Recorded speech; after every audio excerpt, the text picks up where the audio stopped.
So one point that I'm very clear on when it comes to Trump, this whole both sides of some crap, is that the danger of Trump isn't just bird flu.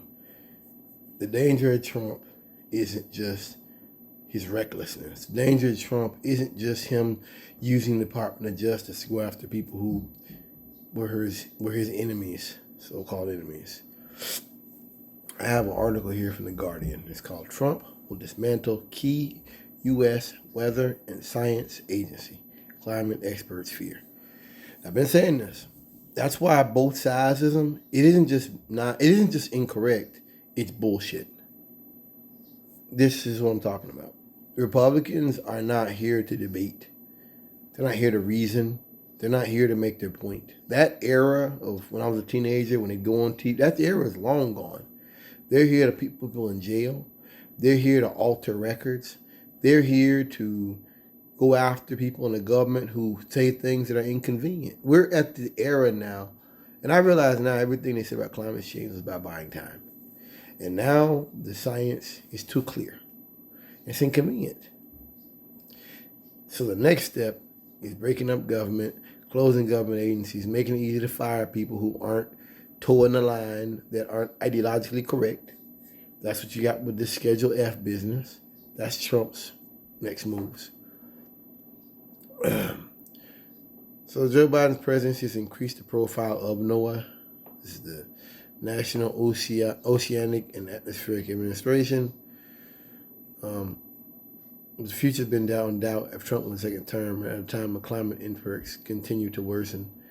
The climate experts basically, they fear he will follow a blueprint created by his allies to gut the NOAA and dismantle work on climate change and tailoring its operations to business interests. That's what I've been saying. The plan to break up NOAA is laid out in the Project 2025 document written by more than 350 right-wingers and helmed by the Heritage Foundation, called the Mandate for Leadership. The conservative promise is meant to guide the first 180 days of presidency for an incoming Republican president.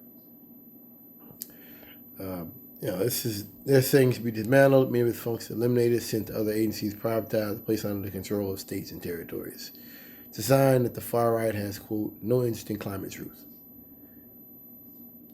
That's key. It's important to realize that it just makes me. It's kind of like if one guy goes to work, works hard every day, and one guy doesn't, and you're trying to say like they're both the same caliber of worker.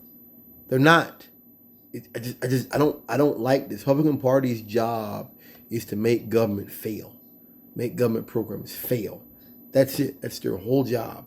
Anything other than that is propaganda. Let's see.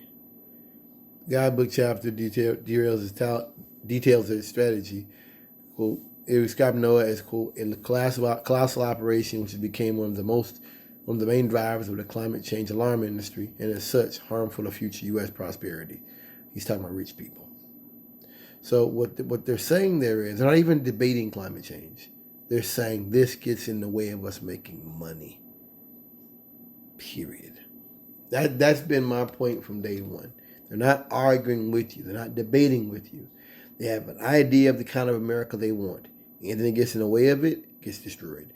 I'll never forget Trump altering the weather map, which is a felony. I'll never forget that. He made people believe the storm was gonna turn to Alabama. It was not. They knew it wouldn't, and it didn't. These are not playing with a straight deck of cards. They're not.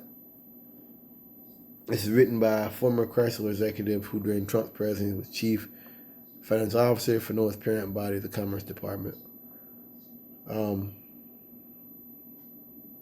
This goes back to the Trump administration's scrubbing of climate crisis-related web pages from government sites and siphoning climate scientists.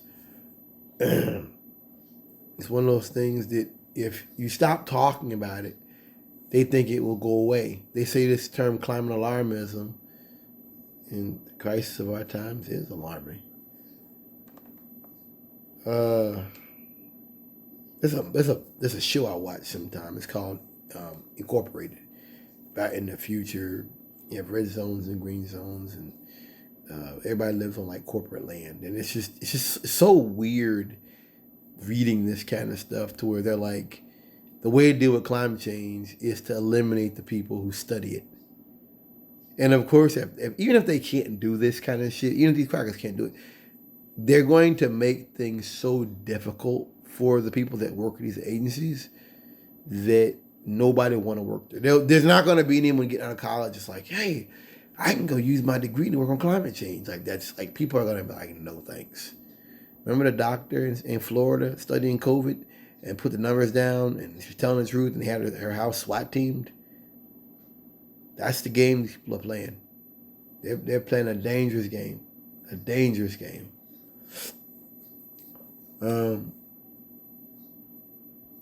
Let's see.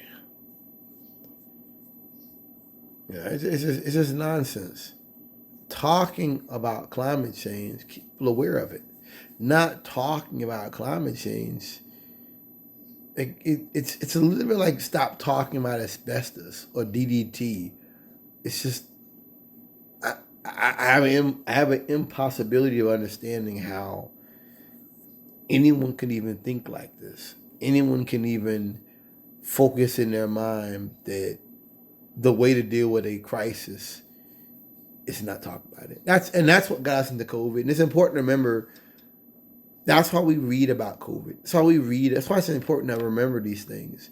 Not to Trump is bad, but because this is that kind of governance. It's a governance that ignores problems, downplays them, takes money from agencies designed to protect us, and then when emergency happens, they go to the conspiracy theories. They go to little green men and cannibal pedophiles and Jewish space lasers, and they go into every little thing except for the facts. Trump was briefed in December 2019 that COVID was coming. He did nothing about it for 2 months. He was briefed. He was warned multiple times. That's facts. I'll leave it at that.